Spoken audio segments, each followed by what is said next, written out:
200, but I went to prison, and I did 3 years in prison pretty much, and that kind of negates all not the experience, but the conditioning that I had from my amateur background. I had to sit down for 3 years. That's why I blew up from cruiserweight, which I was fighting at in the amateurs. I was fighting at 201 and went all the way to 250 by the time I came home. Oh, wow.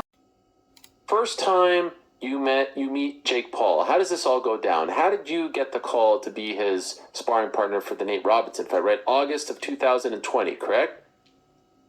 It was November 2020, and I had already boxed Jake earlier that year in February.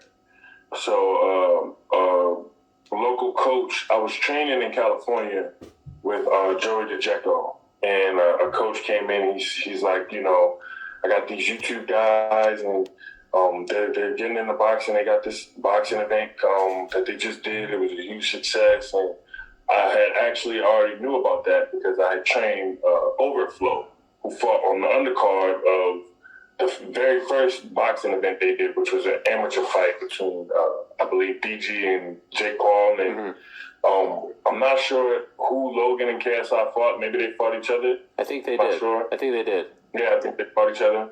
Yeah, well, coming off of that, they wanted to continue boxing, so I offered, they asked me for my help, so we sparred in February, and then he was, COVID hit, obviously, and the whole sport was pretty much on lockdown, like the rest of the country. And the Tyson Jones card was like the only thing going on.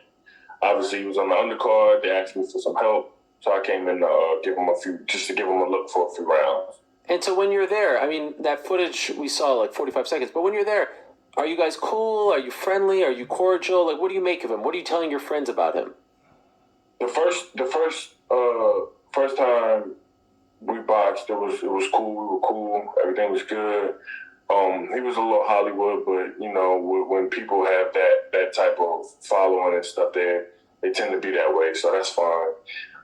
The second time, again, we was cool up until like the very end of the sparring, and he gets to like he jumps on top of the turnbuckle, and he's like, "Oh," and still, and just being like really, really like basically like a amateur asshole. So I'm like, I tried to tell him like, "Yo, come here," and that's what you see in the video. I'm like, "Come here." And then I was gonna tell him like, "Yo, in boxing, you know what I'm saying, this don't count. Like the sparring don't count." But to Jake, sparring's like a fight because obviously he has no amateur experience. So if he's doing well against a professional, he's thinking, "Oh, I could really do this and really do this to this guy." These are like sparring sessions are like Jake's fights. So I was just trying to humble him a little bit and tell him like I'm in here handicapped, bro. Like I literally, when you watch it back, you'll see I rarely use my right hand, and I'm only giving you one hand, and I'm only staying one way. Like this is not what you hyping it up to be. On top of that, he has 3-4 cameras rolling, and when you're the person on camera, and I know how Jake Paul gets down. I know he's gonna chop it up and edit it the way he did, and make it look like the way he did. So that's what you see where I was upset in the video. It was like, now you being disrespectful now. So I know what this is about. I know how you gonna try to make it look. It had nothing to do with the actual boxing with the sparring session.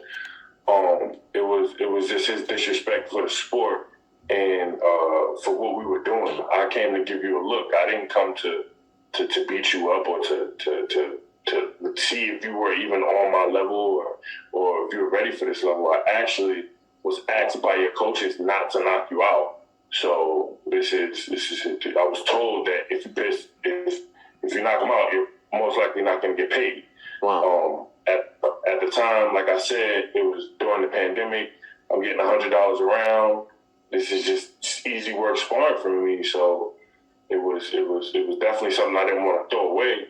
But at the same time, you're not going to disrespect me and disrespect the sport.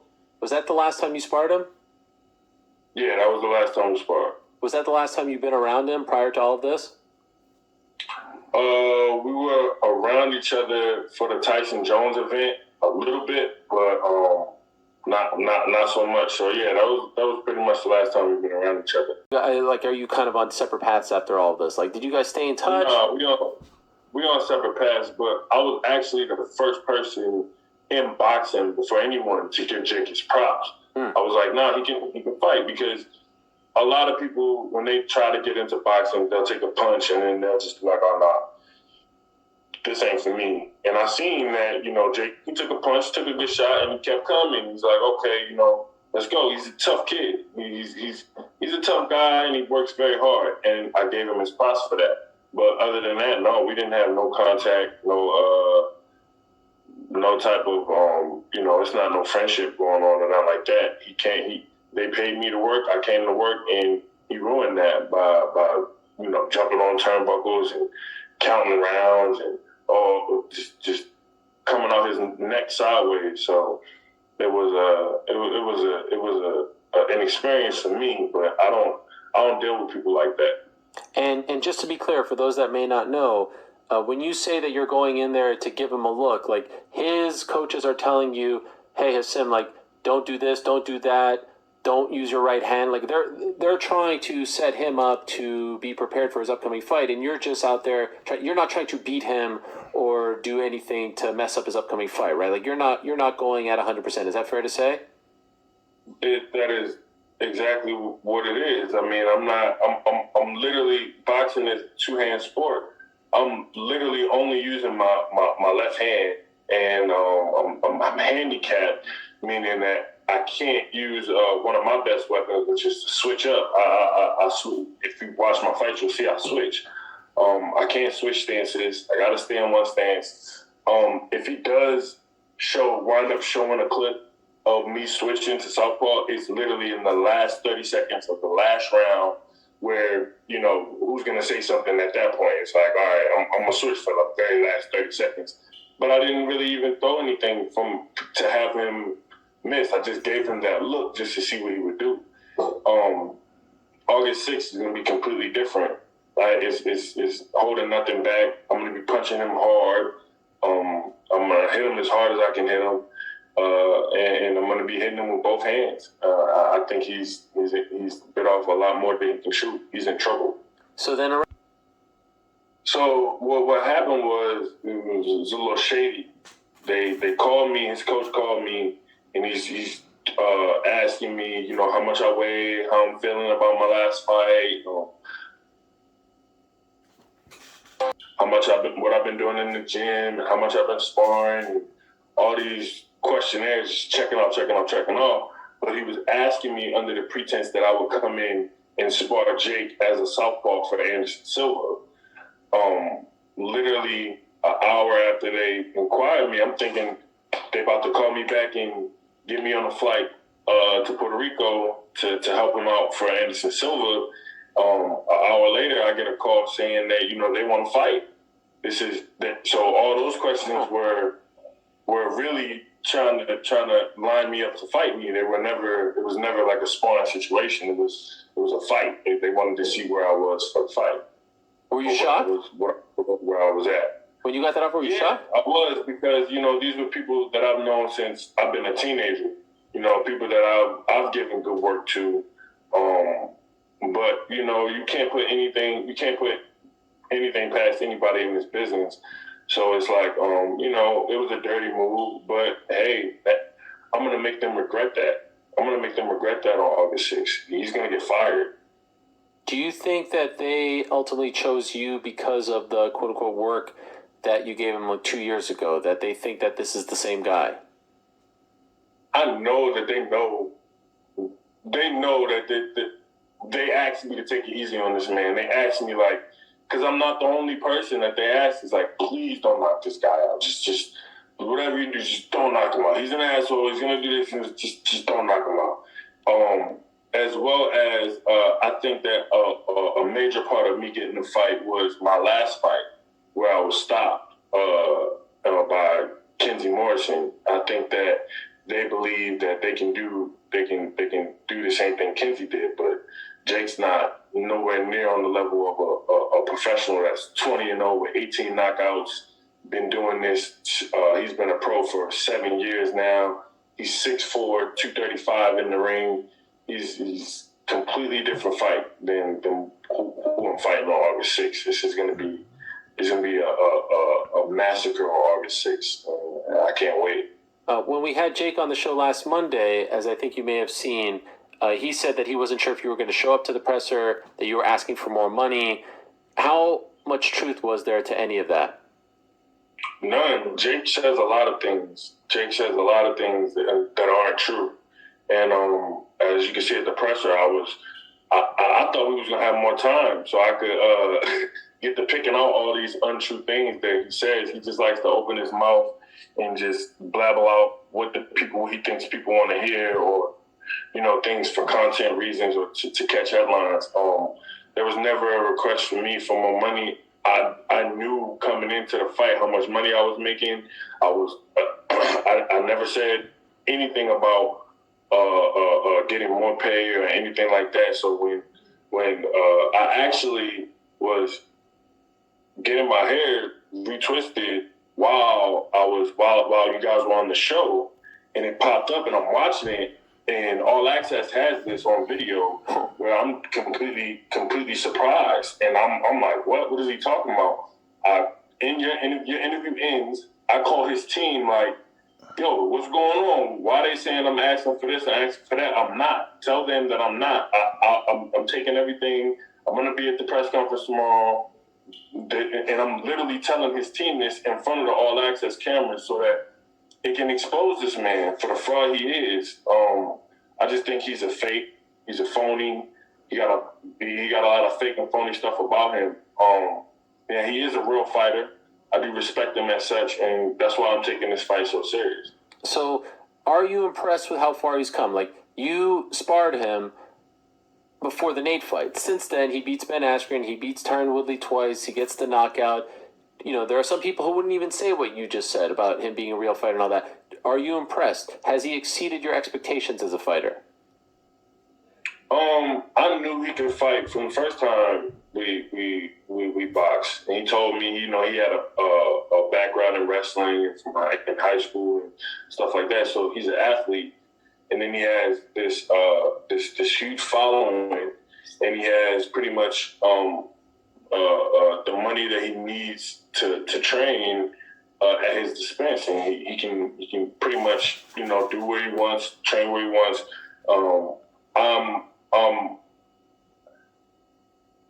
I wouldn't say impressed. I wouldn't say surprised, but this is what can happen if you have endless amount of material or I can't find the word I'm looking for. If you have everything that it takes to do resources, to do right? There you go. Yeah, resources. If you have an endless amount of resources to do everything you need to do, and you pick all your fights, and you can pick exactly who you want to fight. It wouldn't be out of the realms for Logan or KSI or anyone who had that type of following to be where he is right now. I mean, he's just the first to do it. I don't think that it's something just spectacular that anybody couldn't do. If I could take 5 amateurs that are in the USA boxing system right now, and they'll look 2-3 times better than Jake if they had the resources that he had. Biggest payday of your career? Yes. So that's a good opportunity for you. I mean, you recognize you beat the Madison Square Garden Showtime pay-per-view headliner. You're coming off your first loss. Like, usually this type of stuff doesn't happen. So it seems like you recognize how big of a deal this is. And now here you have a situation where historically, what's the lightest you've weighed at as a pro in your 13 fights? Like 211, 211 and a quarter. Yeah. The weight limit is 200, right? On Friday, August 5th, you have to weigh 200, right? My understanding is, I want to get your take on the rehydration. By noon the next day, you have to weigh in again, and you could weigh as high as 214. And then if you make 214, then you could weigh whatever you want come fight night, which would be around 11 or so hours later. Is that what you understand as well? I don't know about 11 hours. I think it's noon, and then I believe we'll be in the ring by before 9 p.m. I think they said we'll be 9:30 between 9. Oh, that early, huh? All right, but is the 214 and all that correct? Yeah, that's all correct. But I am being found after 4 ounces. After 4 ounces for every pound that I would be over, I'm fined 25% of my purse. Whoa. So what? Yeah. Whoa. See, they leave a lot of stuff out. They leave a lot of stuff out when you're dealing with Jake Paul and his antics. So for example, if I was to come in 202 at the weigh-in and then come in 216 for the rehydration weigh-in, then I would get the minimum, which is I think $5,000. I would get just the minimum, and that's only because of 2 pounds. So they are that scared that they want to put that much pressure on me to make the weight to say you're going to lose 25% for every pound you're over. So if you come in 204, you're going to get the bare minimum, which is $5,000. They capped it at $5,000. So it's a lot that goes into these fights. And another thing that I wasn't able to get across at the press conference is when they offered me this fight, this was, listen, Jake Paul has said if you don't take it now, he'll never fight you. He'll never fight you. If you don't take this, you'll never get this opportunity again. So I'm like, okay, all right, everybody in boxing wants to fight this guy. I'm like, you know what? Let me weigh my options. Give me like 2-3 hours and I'll call you guys back. No, you have to respond within 45 minutes before the top of the hour, or the offer's off the deal, and you'll never ever get a chance to fight Jake Paul again. Mind you, this is the biggest opportunity in my life. It's not something you can, you know what I'm saying, take lightly. So, I said, okay, all these cards stacked against me. I believe in myself. I'm going to beat this kid. I'm going to beat this kid up. And I just use everything that's against me as motivation. The weight, the rehydration, the you'll never get this opportunity again. He will not fight. He will not give you another chance to get a fight with him again if you don't take it right now. You're gonna save the show. The show is all dependent on you and what you say. And no, you can't have time. I couldn't have time to call my doctor, call my dad, call anybody. All I really could do was call my dad. I didn't get time to call around and see, what was my best options here. I had absolutely no negotiation, and that's how they gave it. They said, take it or leave it. And if you leave it, you'll never get this chance again. Whereas when he's fighting Tommy Fury, you got him bragging. We gave Tommy extra tickets. We gave him extra rooms. We gave him extra this, extra that, extra money. But you turn around and give me a offer where there's no negotiation and you're not getting nothing extra. You get 0% of the pay-per-view. You get nothing. And if you leave it, then you'll never get this opportunity again. He will never fight you again. So, like I said, he's a fake, he's a phony, he's a fraud. He wants to make it seem like he's fighting this big heavyweight when we really fighting you're fighting a cruiserweight. We're fighting that cruiserweight. And, he don't put out there all the things that was on the table. The 25% for every pound. The take it or leave it or you'll never get to fight Jake Paul again. You have less than an hour to answer, or the deal's off the table. They don't put any of those things out there. Are you worried about the weight? Are you worried about making too much? I'm not worried. You're not? I ain't worried about nothing.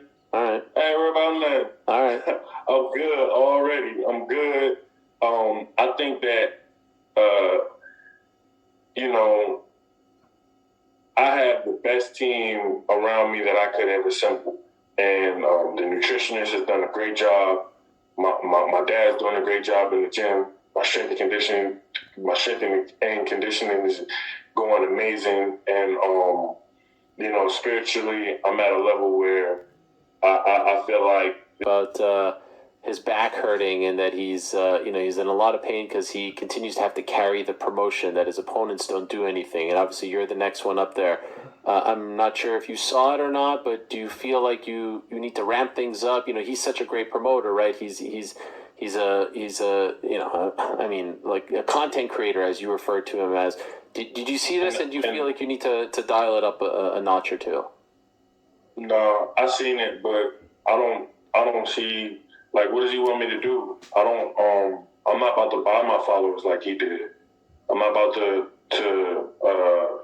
put out, you know, BS content. I'm real. People in the boxing game know me. They know I'm real. They know I keep it real. And I'm not stupid to his level with no games. I don't have to make no fake videos to sell a fight. I'm a real fighter. And when I get there on August 6th, that's what people want to see. They want to see him versus a real fighter. So that's my job. August 6th, I don't care how many pay-per-views it sells, because I'm getting 0% of the pay-per-views anyway. So what am I helping you ramp up the pay-per-views for? When y'all sent me the contract and said I get 0% of the pay-per-view.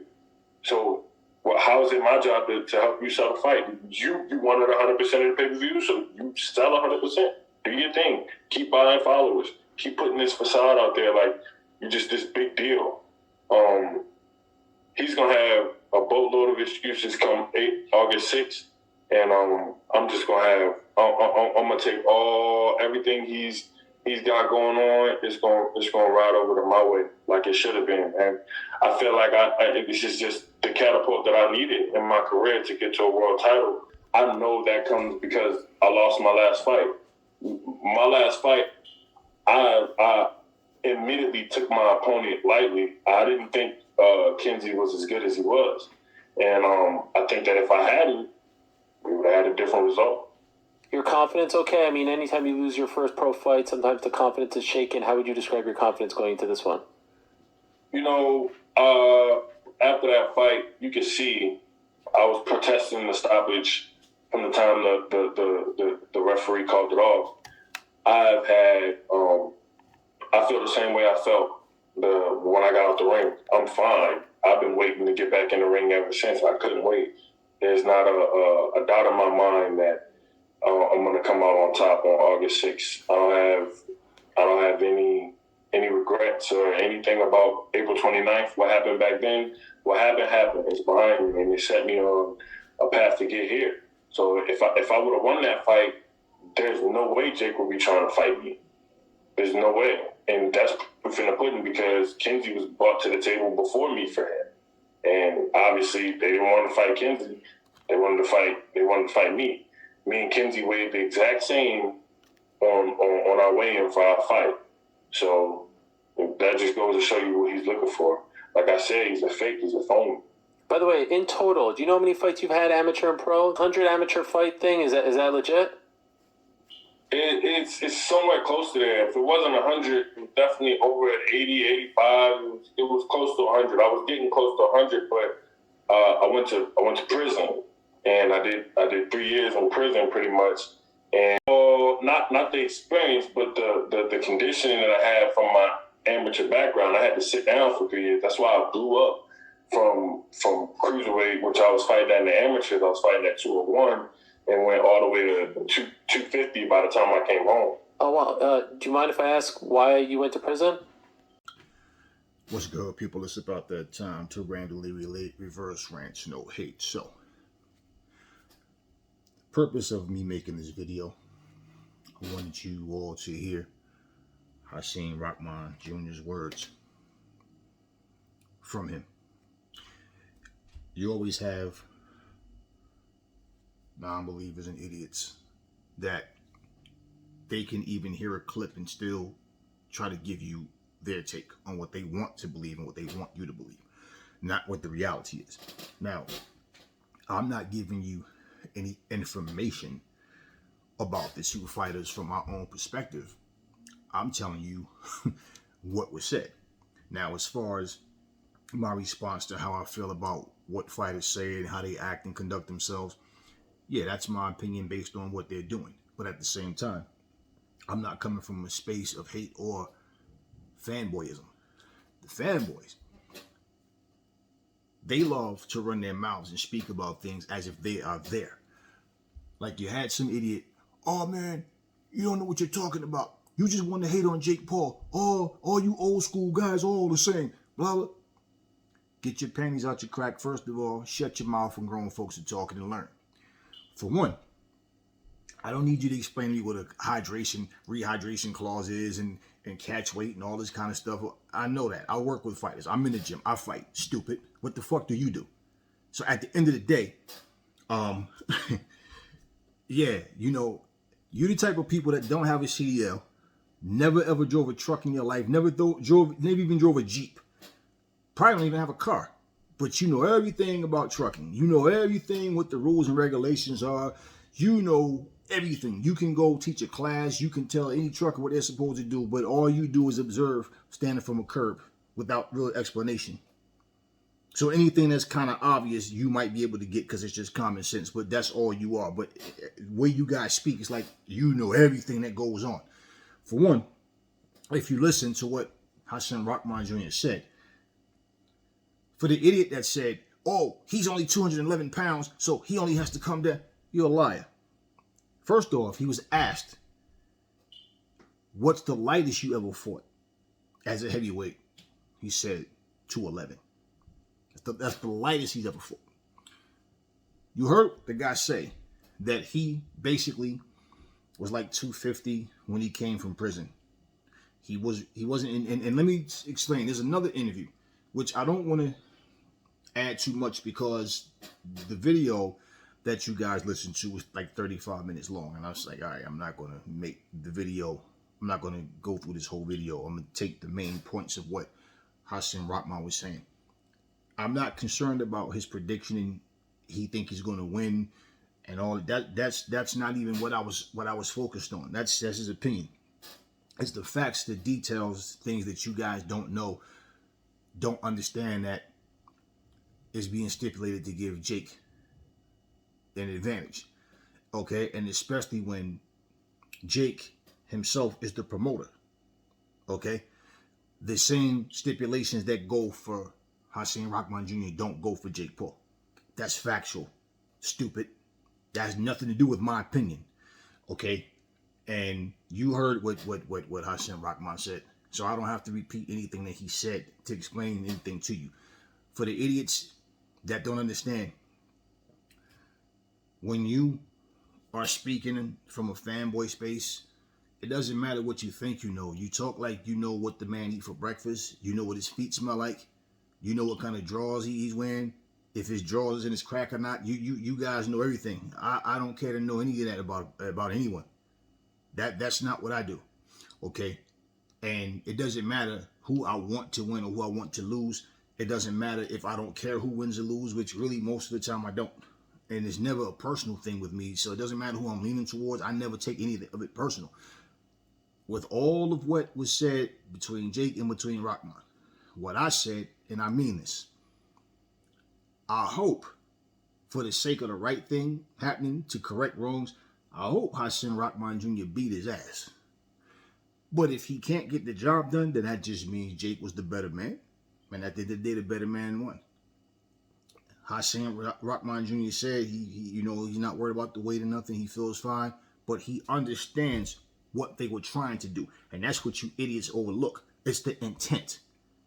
Okay, it's like no different from somebody saying, let's go one-on-one, mano a mano. You tell your boys to stay back, I tell my boys to stay back. You go put your hands up, they come to find out this dirty motherfucker got a knife or got brass knuckles on. So at the end of the day, he's still trying to get the advantage. Doesn't mean he's going to land a shot, but he just might. And he has brass knuckles on, you don't.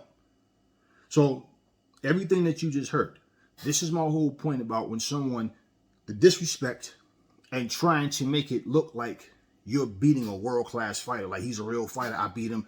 You said he wasn't shit. He wasn't worth shit. Nobody knows who the fuck you are, dude. Blah, blah, blah, blah, blah.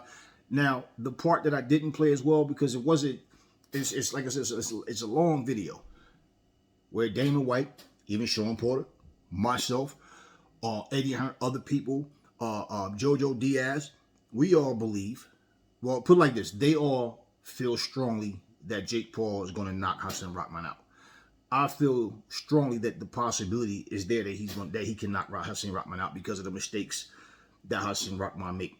And even at the press conference, if you saw it, his father, Hasim Rahman Jr.'s father, said his criticism to his own son is that he could have looked way better in every fight that he's had. He looked lackluster in every fight that he's had. What did I tell you guys a couple of videos ago? Every fight that I've seen Hasim Rahman Jr. have, man, like that's just his style. He makes bad mistakes, and his style is flawed. You've heard me say that. And with all of what both of the guys said, it doesn't determine who's going to win. So even though, yeah, Jake Paul does ass clown type shit, I still feel like what Hasim Rahman Jr. said also in this video is that Jake Paul is hoping that he get tired and that he like drops his hands and he just catch it with a right hand. That's what everybody's looking at. And the reason people are putting that out there is because they feel like that's the truth. And then two, they want to wake Hasim Rahman up. So man, just be on top of your shit so you don't go in there and get caught sleeping. And at the end of the day, Hasim Rahman Jr. himself said he felt like Jake is a real fighter, and that he knew that Jake could fight from the first time that they sparred, and that he got his heart, and he gave him credit and all that. So even with me saying what I'm saying, idiots, even if I just feel like I don't like Jake, that's my right to do so. But I don't ever feel like I just don't like a fighter. I don't know these people, so I'm not like you guys. It's like some idiot was talking about Devin, what's his name? No, Shakur Stevenson is overrated. His reason was because I never even heard of him until he fought Oscar Valdez. Yeah, well, your last name is Ramirez, so you probably watch nothing but Latino fighters, and that's just real shit. Because you basically, you barely know who Devin Haney is. His own words is, he never really heard of. Only reason he know about Tank is because of Floyd. So okay then. Then it's obvious you don't watch Asian fighters. You don't watch black fighters. You don't watch white American fighters. You don't watch British fighters. You're just one of these people. You just watch Latino fighters. That was your fucking idiotic comment. So basically, because you never heard of a fighter, that means he's overrated. Right. I don't know every goddamn fighter. I have a life. So I don't sit up here with my nose up in people's nuts waiting. I just can't wait for him to move so I can and talk about this guy. No, we talk about boxing news. You guys that sit up and just go from channel to channel just to comment, you guys have no life and you make no sense. It's one thing to have an interest in what's going on, but you guys take everything so personal and get so emotional because you act like somebody said, hey, your dad's a bastard. Or you're a bastard because you don't have a real father. You guys make it personal, but that's cool because I'm going to say what I'm going to say anyway, as usual. So at the end of the day, this is the type of stuff that I'm talking about. When you try to make yourself look bigger and better than what you are, and you cherry pick. It's funny how you call out other people for cherry picking. Somehow Jake gets a pass for it. Well, he's not a real fighter. Well, stop calling him a real fighter. You guys are saying it. He's saying he's a real fighter. He is a fighter. He's young in his career. He's not the only fighter that doesn't have amateur experience that's become a pro. And that, pretty much for the most part did okay for themselves and did well. Everybody's not a gold Olympic or bronze or silver medalist. Like, so it's not like, he's in there with someone like, he's not in there with an Anthony Joshua or Usyk or Wilder. Okay, let's stop acting like that. You guys are saying give him credit for trying. No, here's the deal. When you try to put someone in a handicap situation, and for the record, if it was vice versa and Hasim Rahman was doing the same thing to Jake instead, I'd be saying the same shit about Hasim. See, that's the difference with you guys. You guys are fans. I'm not. Just like some idiot, like when we talked about the weakness of Ryan Garcia's resume and Teofimo's resume, and some idiot brought up Kame and a couple other people who never headlined shit major, never did nothing, no notoriety, and never did shit. You understand what I'm saying? Same people who, when Lomachenko beat Kame, what did they say? Oh man, Teofimo already beat him. He ain't shit. Oh, but now all of a sudden, when you say, and the whole point is, we know all three of those guys can fight. Well, Ryan Garcia, Teofimo, they can fight. Riley showed he has some fight in him. He can, no one said they can't fight. But the reality, weak resume. Tyson Fury can fight. Tyson Fury has one of the weakest resumes as of now in the heavyweight division. Now with the Dylan White win, and you got Deontay, okay, Derek Chisora, Klitschko. So you got 4 names on there that, you know, if you want to add Cunningham, because Cunningham was a good fighter, but he was pretty much a cruiserweight. Came in there like 210, and he even dropped Fury. So Cunningham was you know, but at the end of the day, what I'm saying, compare his resume to Dillian White's resume. Compare his resume to AJ's resume. You understand what I'm saying? But then you got to look at, okay, but he beat Dillian White. So nobody's saying he can't fight. We're saying the choices that you make in the people that you fight. You know, it was a different video, different subject matter. But the whole point, what I'm saying is, because you speak the reality of what you see, I don't believe in my truth or your truth. The truth is the truth. Ain't about no Aries truth or Kenny's truth. No, it's the truth. Now, my opinion is my opinion. You guys want your opinions to be facts. Oh, he's only 210 pounds, and he only has to come down 10, and Jake has to come up 10. Doesn't make a difference for Jake. Jake can make the 10 pounds. You know, and I'm not saying that Rahman can't, you know, come down to 200. The point is, he's not 211. He came in, 225 his last fight. And he's even, in another video, said he actually came all the way down from 269. All right, he was all the way up to 269 in activity. So the point is, like I said, when they was asking him these questions to make it look like they wanted him to fight Anderson Silva, the reality is, oh, he's been inactive. Okay, he's real heavy. So, yeah, now we'll make him burn his weight down. Then we'll put the rehydration clause in there where if he comes up, then we're going to, 25% for every pound. He's going to be fine. Oh, but Aries made that up. That never happened. That's not what was said. So you guys are there, part of the negotiations, and know what's going on. I'll let you guys hear what Hasim Rahman had to say from his own words. So you know, no, this is not coming from Aries. This is coming from Hasim Rahman Jr. himself. So again, when it comes to bullshit and shenanigans, his own team, you heard what he said. His own team was like, look, man, please just don't knock this guy out. Whatever you do, this guy, he's an asshole and all. But like I said, before I even watched that particular video, the guy seems like an asshole just by the type of stuff that he does. You understand what I mean? So when you guys are sitting here trying to tell me or trying to tell the next person what is and what isn't based on what you think you know, that shit's irrelevant. Like I told the one idiot, you just took the time to say a whole lot of nothing. Nobody cares about what you're talking about. I know what I'm talking about. I know what I'm listening to and what I'm seeing. You're sitting up here in fanboyism, worshiping Jake Paul. Jake Paul has a job to do. What you guys need to stop doing is sniffing his nuts. You understand what I mean? Let the man do what he has to do, but stop acting like, oh, Jake can do no wrong. You understand? With all the stipulations that was put out there, Hasim Rahman Jr. accepted it. So whatever happens from here, hey, he agreed to it. So you don't hear me out here like, I hate Jake Paul. I can't stand. No, I don't hate none of them. I feel like what he's doing in terms of business, look, let me fight some NBA guy, right? Now remember the whole Triller situation where Mike was talking about, imagine Meta World Peace versus whoever, and this person, that person, trying to get people from different, worlds of sports and entertainment to come in and fight each other and all that. And you see the Triller thing didn't happen the way they wanted it to. Now you see this rapper Blueface is starting to fight more often and stuff, whatever. I think this is going to be his second fight now. And if you look at all of that, the whole point to that was what?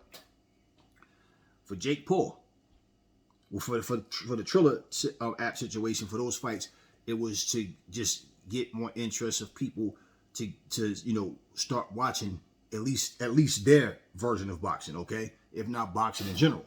But at the same time, Jake Paul, okay, so now NBA guys are going to know who I am. They're going to know more about me because they're going to know, from me fighting Nate Robinson. I'm going to fight this MMA guy. Now the MMA world, they're going to be knowing who I am. Okay, me and my brother, we're going to take a dip into WWE. Now the wrestling fans are going to know who we are. You understand what I mean? Even back to Logan Paul and KSI. So all of these different situations is they're promoting themselves, they're branding themselves. Smart. Nobody's knocking that. Nobody's knocking that. I clearly said what I had to say, and I meant it. You, with the disrespect, was trying to make it seem like you just coming here and you just beating real deal fighters and going to pick a guy that's coming off of a loss. And again, like I said, why didn't he pick Kenzie Morrison? And Dana White said the same thing, which makes sense. The interviewer said, that's ludicrous, though, because people lost, who cares? No, that's bullshit. People do care when you lose. And boxing is completely different from MMA. You lose in MMA, okay, he try again. You get beaten boxing, especially if you look bad, people ready to write you off. So that's no, it's not ludicrous. And it makes all the sense in the world. That's what you call cherry picking. See, the world of MMA is different from the world of boxing, even the way the fans see it. And pretty much, why would you want to fight the loser? Well, it makes no sense unless you're doing unless you're like doing a favor for a friend. This is what you guys do. You fight. This friend needs money. He's trying to get in a fight with you just for that purpose or something. Zab Judah, Floyd Mayweather. Roy Jones and the Body Snatcher. A favor. Otherwise, no. Why are you picking? And remember, when Floyd fought Zab, what did they say? Oh man, he's just coming off a loss to Carlos Balderman. Oh, but it's different. Why? But Jake is not a fighter. No, Jake is a fighter. And that's the thing. Jake is trying to make it seem like he's better than what he is. And trying to use fighters at the expense of trying to make himself look like, look, I'm a YouTuber with very little experience. I came in here and I beat Hasim Rahman Jr. is not one of the best heavyweights in the world. Let's stop playing. And you're not going up to heavyweight to fight him. You're fighting him at cruiserweight. Oh, Canelo dared to be great. That's why he went to 175. But after he get his ass whooped, he dared to be great, man. Beef will only beat him because he was too big. That's not what you were saying before the fight. So again, Jake Paul may very well beat Hasim Rahman. He saw something in him. Now, whether it backfires or not, that's what we're going to find out.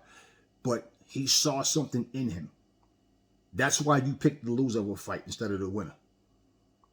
What is he trying to say? Oh, well, even though Kenzie won, Rahman is better. With his flawed style, he was able to beat certain guys until he got to Kenzie. And as you go up, that's exactly what would have happened. The same way he lost to Kenzie, what happens if all of a sudden they throw him to Daniel Dubois? He wouldn't beat Efe Ajagba. He wouldn't beat none of those guys. And that's why it's not that he don't have the ranking because people, he might have had promotional issues. There's certain things. I know he had an issue with the money team and whatever, but he's not good enough to be in that situation. Jared Anderson would knock Hasim Rahman Jr. out. And this is not to discredit him. This is not to play him out as a man. This is just the reality. I can't give you credit and imagine you're better than what you really are. So beating Jake Paul is only going to catapult him in terms of popularity, not in terms of the quality opponent. See, because if Jake Paul is talking all this I'm a real fighter shit, keep that same energy if you lose. Not, well, hey guy, look man, this is only my sixth fight, I'm a YouTuber. I don't want to hear that shit afterwards. And this is what I'm saying. You don't have to try to handicap a guy to get the victory, but then when you get the victory, nobody cares about all those details, which is why we bringing those details out. And that's good that Hasim Rahman Jr. said what he said and made these things known, because fanboys are just plain idiots and they don't understand common sense any damn way. But when you look at everything that he said and look at what's been going on, they're not going to show you what they don't want you to see. So again, like he chopped and screwed this video to try to make it like he was getting the best of Hasim Rahman. But all of that you say, oh, that means nothing. No, it does mean something to you, because you the same ones watching the videos going, oh man, look how good Jake is. Oh man, look what he was doing to this guy. Yeah, well, that's the way he had the video edited. As far, you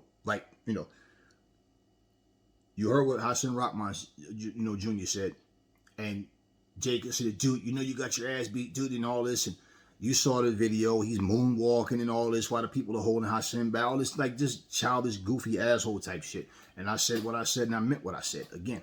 So I don't care about people getting fucking offended because you guys are fucking fanboys and you sitting there waiting for him to open his ass crack so you could do it again, Jake.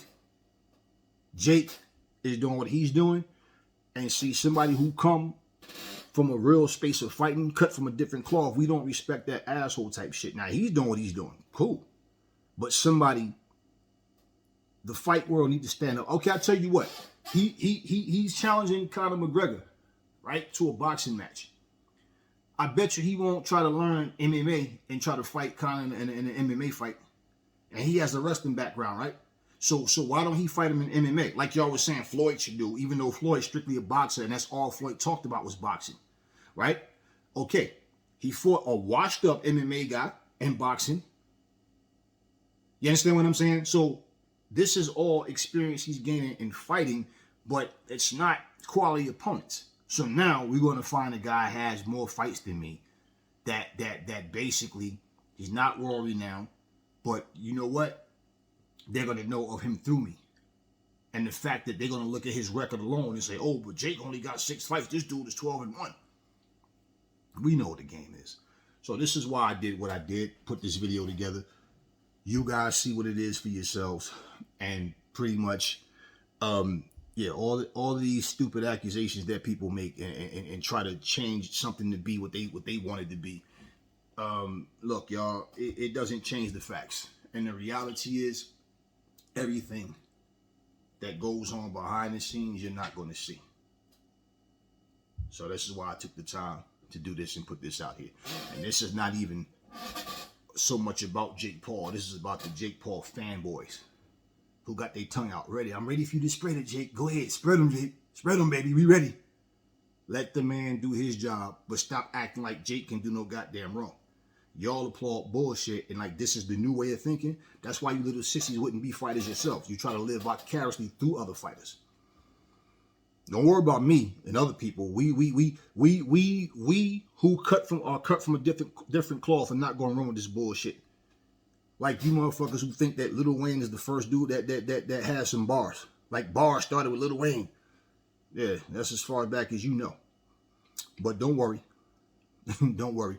You guys who keep running your mouths about what a fighter is and what a fighter ain't, while they're making their money and I work, I have a family, you know, so I have success in life. I'm doing what I do. You guys will be the ones 10 years from now still sitting on YouTube, keyboard warriors, talking tough and popping shit, and you'll have a new flavor of the month every time somebody come out to talk about just as a fanboy and how much of a fan you are. You love to express that. I'm not anybody's fan. But like I said, for the sake of the right thing happening, I hope Hasim beat his ass. But if he does it, I'll be the first one to say, Jake did what he had to do. I don't lose any sleep if Hasim Rahman lose or win. So that's why you didn't hear me say, personally, I want him to win. No, it's not personal. Just for the sake of the right thing happening. Now, y'all heard it from Hasim Rahman. Don't give a shit about you trying to chop and screw the truth and mix things around or whatever, or the information that he gave. You didn't hear Jake. Look, Jake, did you see when Jake jumped up? You don't want to make the fucking bet, man. Storming around like a little kid and all that. And I'm just sitting here looking like, how old is Jake again? Because my kids are far more mature than that. They don't do shit like that. And they're teenagers. So I'm looking at him like, wow. Yeah, that's asshole shit.